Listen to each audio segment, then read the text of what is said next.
it's, um, it really makes me so sad that they would have so little confidence in me, that I would be a poor, grieving widow that would have zero discernment or would not understand the position that I'm in with all 40 years of ministry.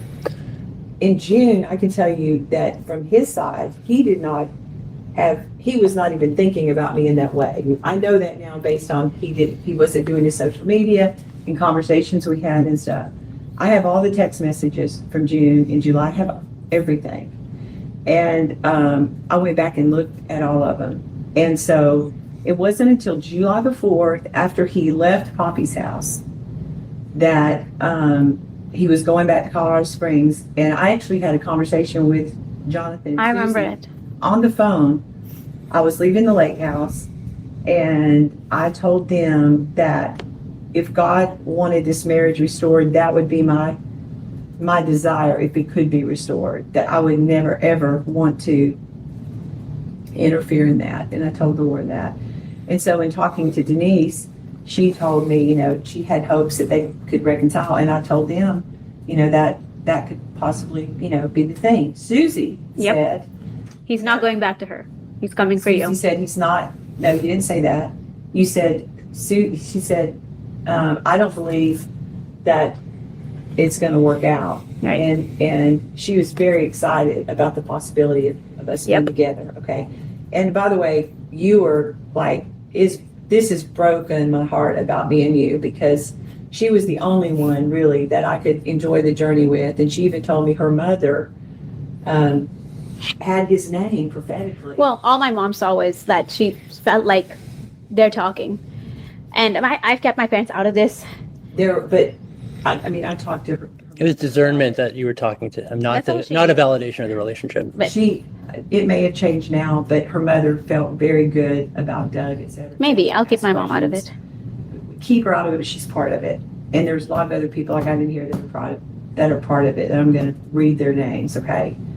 So, but to somehow peg me in a way that I am what they're saying is just absolutely. No, we're just talking about efficacy, not you. What do you mean peg you in a way? We're not talking about you. With the whole thing about the grieving widow and all of that. That's normal. I mean, that's every human. That's not you. That's everyone. Marcus Lamb for 6 months. Every night I cried, but I got up, and this was the 7th and 8th month we're talking about now, where I said, Lord, I can't. And he's like, I'm putting it back together. There were prophetic words from Hubie Sin. In fact, Hubie Sin told me, do not listen to your children. They are the worst people you can talk to right now. And she said, you've got to follow the Lord, et cetera, et cetera. And so there were a lot of voices along the way that told me, I love my kids, but I'm not going to go to them for advice on my relationships or decisions I make concerning personal relationships. They're 25 to 30 years behind me. I'm going to go with people who are my age, people like you, people like, in fact, I wrote down all these names of the people like Drenda Cassie, who told me that the Lord's about to bring somebody into your life. This was July. He woke me up 3 days ago and said, the Lord said, don't close your heart and don't be afraid.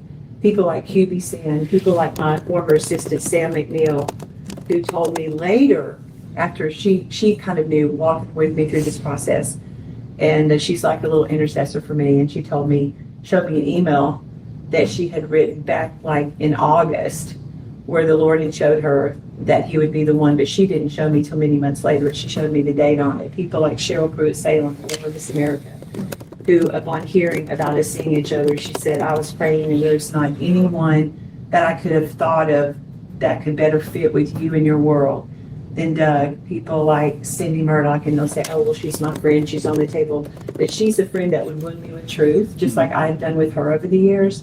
And she would tell me if she didn't feel right about it. People like Cindy Johnson and Darius Johnston, who we've gone on 2-week trips with, where Darius had intense time with him for hours and hours to talk to him and ask him questions. A seasoned pastor who has discernment, who was one of Marcus's best friends, who would be more protective over me than anybody. People like Jimmy Evans that I talked to in July the first time, and then later in July, people like Karen Evans that I talked to through this process. You all said the same thing. just wait because the kids aren't ready. And so if we didn't have kids, we would have been married sooner, but we've waited. How soon do you think you'd have gotten married if you were?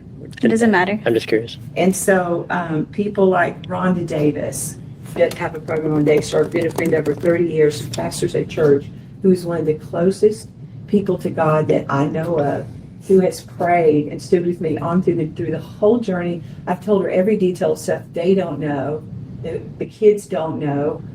I mean, good and bad, and has 100% felt Robert and Debbie, who Robert told me that Doug is known for his integrity in Colorado Springs.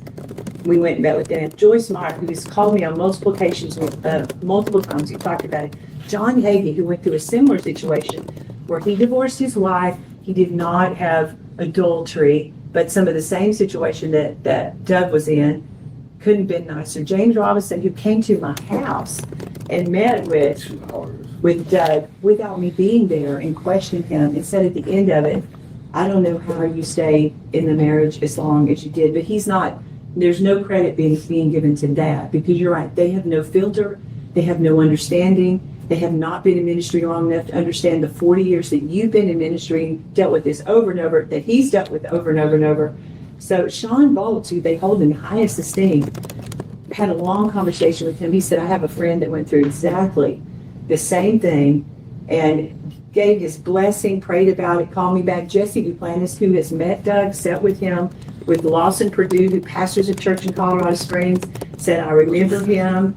And Dean and Kim Hawk, who are his pastors now, we've already had dinner with them on 2 different occasions, had a conversation. He's going to do the communion at the wedding.